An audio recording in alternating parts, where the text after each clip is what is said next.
Ladies and gentlemen, boys and girls, tristers, twisters and bearded baristas, welcome along to the Joe Spivey YouTube channel where we discuss books and little else, and welcome back to another bookshelf tour, folks. I have made it my duty on this channel to show you just what it is that clutters up some of my cases, and yeah, today's no different. We're covering the N's, the O's, and indeed some of the P's, and I think some of the R's. I have struggled to find an author slash writer of non-fiction whose surname begins with a Q, so there are no Q's today, but N's and O's and P's and all of that, and some R's. But first of all, for some reason, I've been having some marvellous chats with you guys on both Instagram and email, and yes, indeed, so I have indeed even, heaven forbid, upon request, given some of you my email address, not my email address, my postal address, not my PO box, but my own personal post address, so that you can come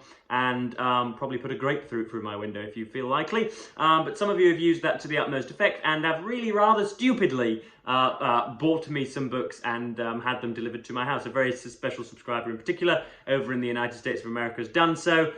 So I may as well show you the 4 books that I was lucky enough to receive just yesterday. These aren't part of the bookshelf tour, but I was given them by as I say, a very dear and special subscriber, and I think they owe it that I parade their books that they bought for me.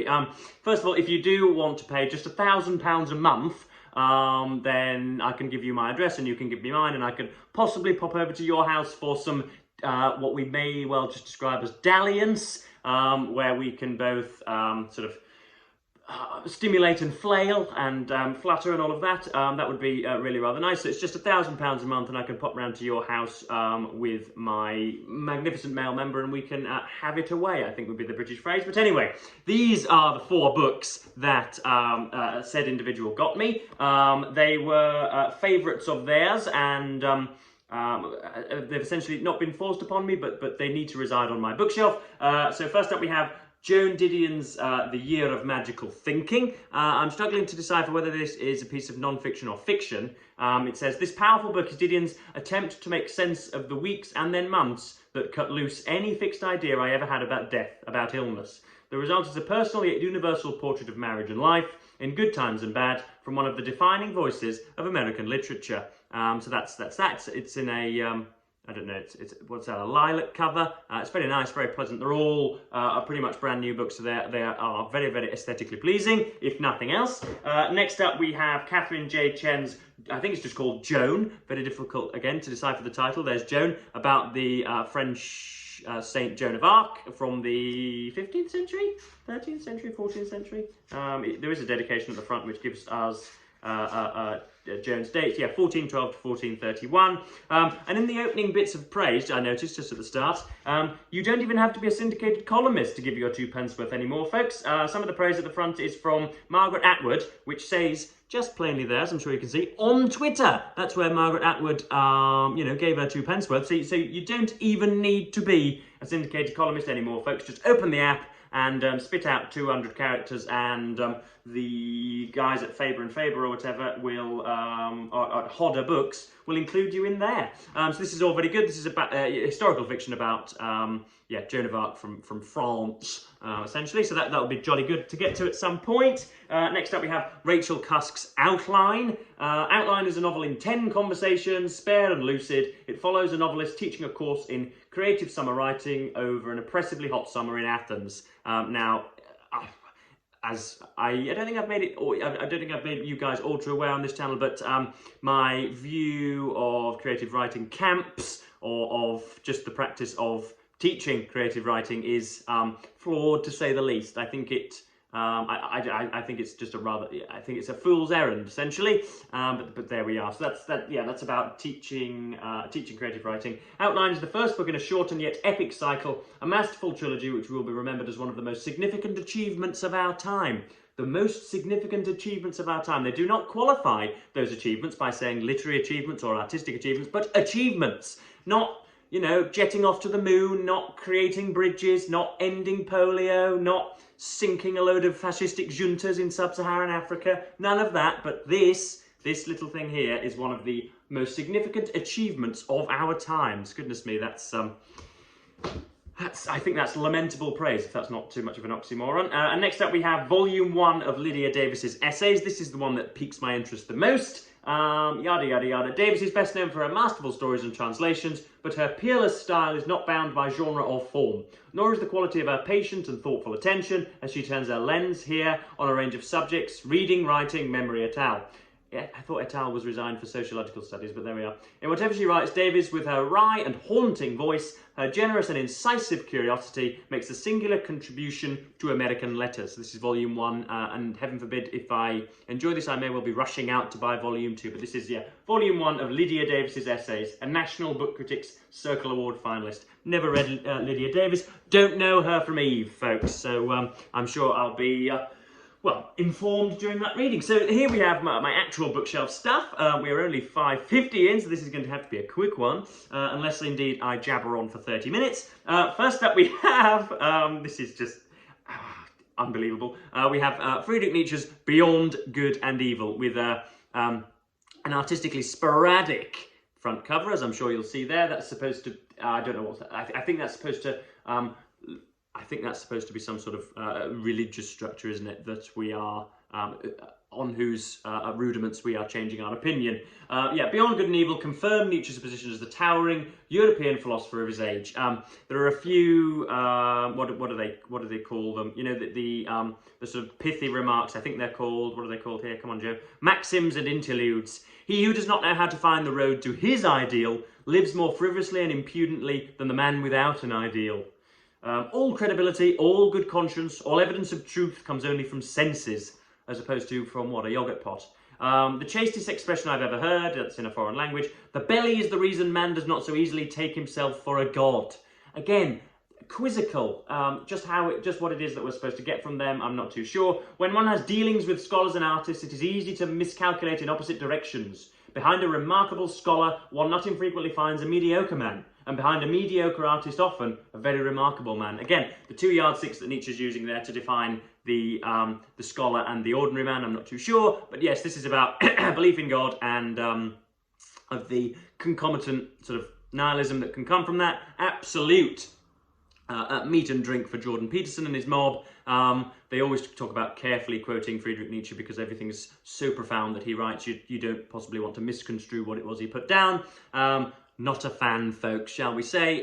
This stuff is difficult to read, incomprehensible, and I think Nietzsche was, you know, the modern neologism would be sort of cerebrally challenged, shall we say. He had a rough time of it with the doctors and the surgeons, and yeah, was essentially a little bit of a drug addict or whatever. But yeah, it's not something that was ever meant to be in the eyes of readers. It's essentially just an elongated diary entry, I think. So that's Beyond Good and Evil. Next up we have something that's been given itself a full-scale review on this channel before, so I won't go into it too much. This is James O'Brien's How They Broke Britain, in which he skewers, I think, best part of a dozen people, most commonly associated with the Brexit campaign, and indeed David Cameron beforehand, and indeed Andrew Neil before that. And right at the bedrock we have Rupert Murdoch and Paul Dacre's media empires, who have facilitated such madness. So yes, this is James O'Brien. It is a little bit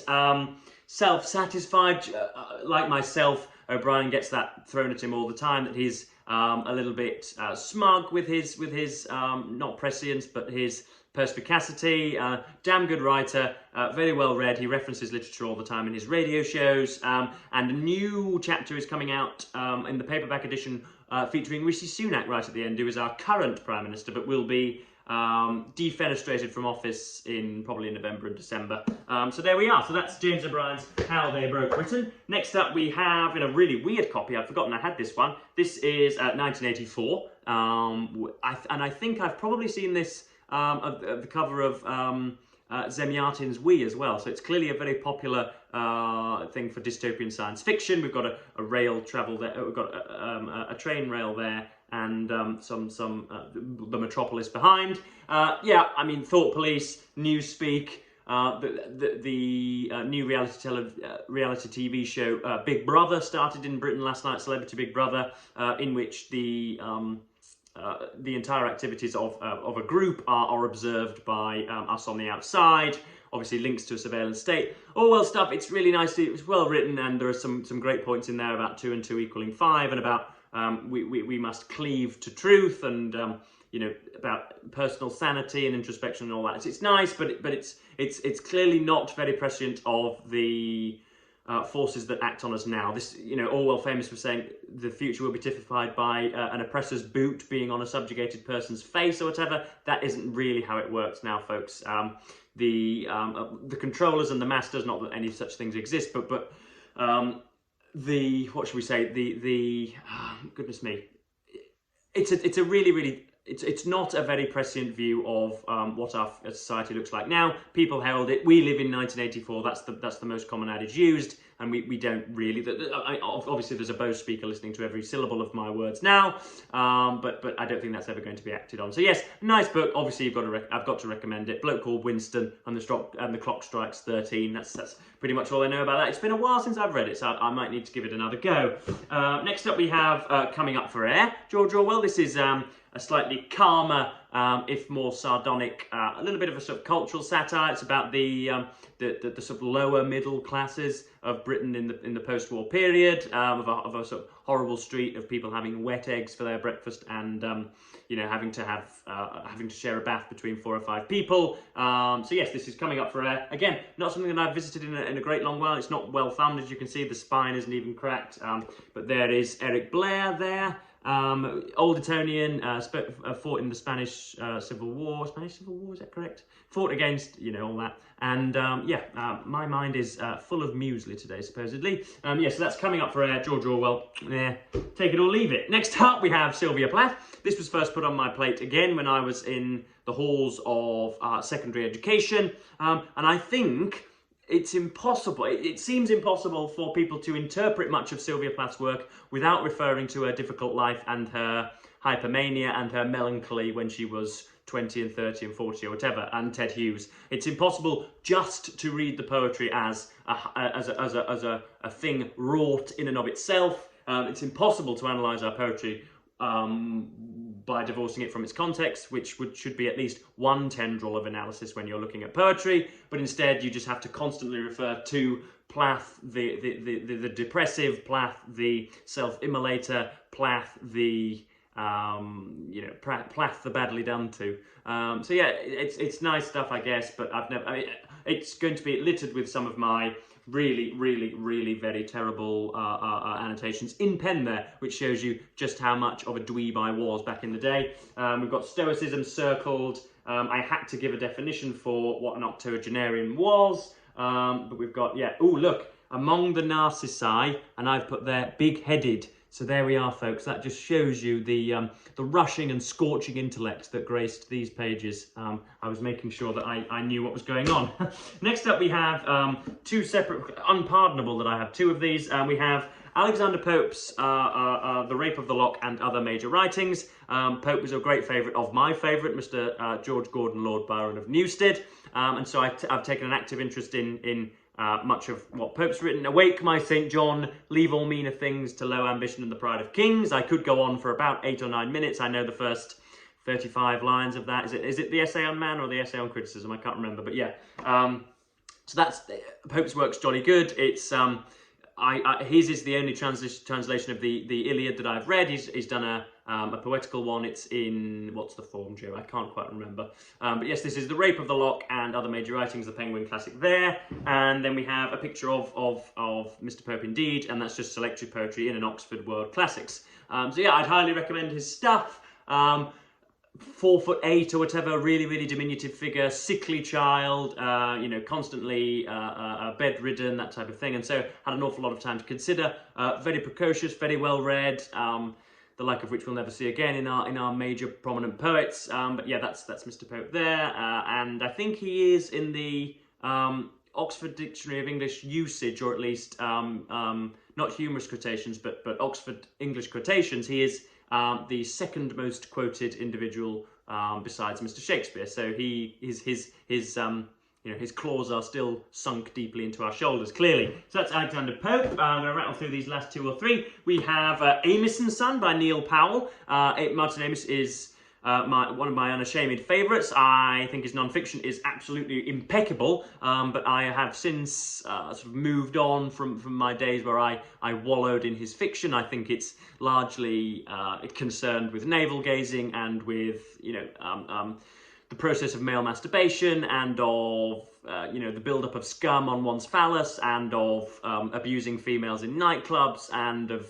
being very, very convinced how, you know, how very clever you are. But yes, anyway, this is Amos and Son. He was the famous writer of Kingsley Amis, and it could be supposed, folks, that his first novel, The Rachel Papers, might not have been so highly lauded, or at least given such a soft landing, had he not been the son of a famous writer in and of his own right. We might even posit, heaven forbid, could it have been published if he hadn't been that son? Could we have had Martin Amis if he'd have been born on the mean streets of Kingston upon Hull? Who knows? But this is going to be, two of the most successful British novelists. Critical biography. Neil Powell looks at the careers of these two very divisive yet hugely talented writers, how they were formed by their upbringings, developed their craft, and how they affected literature. So there's a young Amis there holding some sort of piece of paper. You can see the comb marks in his hair. Look at that. But they're not quite looking at each other, but there's clearly some, they've clearly reached some decision. But yeah, that's the two boys there, Amos and Son. Next up we have, this is, I don't know how on earth, well, I do know how I came by it, but I don't know why it is that it's on my bookshelf. This is 66 Years as a Cycle Tourist by Cliff Pratt. Any of you local guys who just happen to be around the area of Kingston upon Hull will know of Cliff Pratt Cycles, of which I was a scrutinous employee for about 2 years as a full-time employee and 5 years as a part-timer since the age of 15, when I was selling premium cycles that often cost north of £7,000, £8,000, £9,000, and Cliff Pratt was, you know, still named after him, long since passed, poor folk. Never met the bloke. I don't think I've ever met anybody that met him, actually. He's that old. But yes, Cliff Pratt began cycling in 1927 when he joined the Cycling Tourist Club. 18 years later, in 45, he initiated the first ever York Cycle Rally and remained the organiser of this major event in the cyclist calendar until 1979. So I do still pop into the shop whenever I'm home. I mean, I'm home constantly now, but when I was at university, whenever I would pop home for a week or so, I would always pop in and see the guys and see what was going on. Never have I been so jaded by the general population. Never have I begun to despise the general population as much as when I was behind that counter. Some of the questions, you wonder whether the people had functioning cerebral matter. But yes, so I don't have ever so fond memories of working in the bike shop. The industry now is falling upon hard times, but this sounds like an interesting book, and the prose at the start is really, really nice. And so yes, for free, this was something that I was obviously always going to pick up. So 66 Years as a Cycle Tourist by Cliff Pratt. There he is, consulting a map with Miss Marple, presumably, from St Mary Mead. And yeah, we've got another one here. We've got Marcel Proust, In Search of Lost Time. This seems to be the cover that everybody has. Never even started it, never embarked upon it, don't quite know why I have it. I'm not ever so interested. There's Mr. Proust. I know that he does so much for so many people, so I'm very interested in getting going, I suppose. But The Way by Swans is one of the great novels of childhood, depicting the impressions of a sensitive boy regarding his family and neighbours, brought dazzlingly back to life by the famous taste of a Madeleine. It also contains the separate short novel A Love of Swans, a study of sexual jealousy that forms a crucial part of Proust's great masterpiece, In Search of Lost Time. This book established Proust as one of the greatest voices of the modern age, satirical, sceptical, confiding, and endlessly varied in his response to the human condition.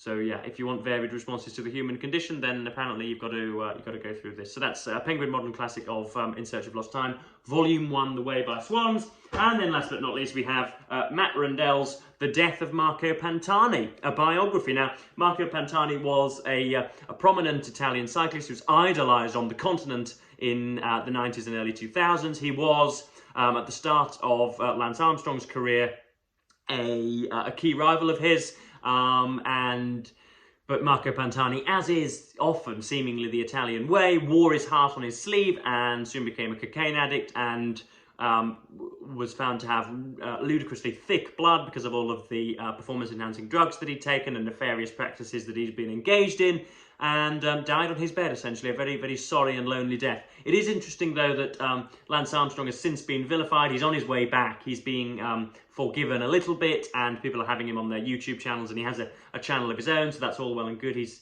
he's starting to become more mentionable, but his name was anathematized, or his name was mud for some time, whereas Pantani, who went out in a blaze of glory and has been known to have, as I say, doped and blood doped and used erythropoietin and all of the other performance enhancing drugs that so bedeviled the era. Even though that's widely recognised, that's never brought up. If you were to talk about Marco Pantani on the streets of Firenze or Sanremo or somewhere like that, they wouldn't care. They just talk about the swashbuckling pioneer of mountain climbing that is Mr. Pantani. So there he is. So yes, a very sad ending, but treated well by Matt Rendell as well. It's not too hagiographic. I remember reading this when I was a big old cycling fan. I still am now, but not. I rarely mount on two wheels these days. But yes, that has been an extended look at some more of my bookshelf. We've got Will Self and Shakespeare to come in next week's video, because we've got a big shelf of my entire collection of Shakespeare and Will Self, and I'm sure much more for that. So thanks ever so much for the individuals that are sending me their favourite books. If you do want my address, then you are going to have to pay a hefty sum in order for me to swagger into your lobby. But yes, I'm going to end this video here, folks, just over 21 minutes, and thank you ever so much for watching BookTube, and say goodbye.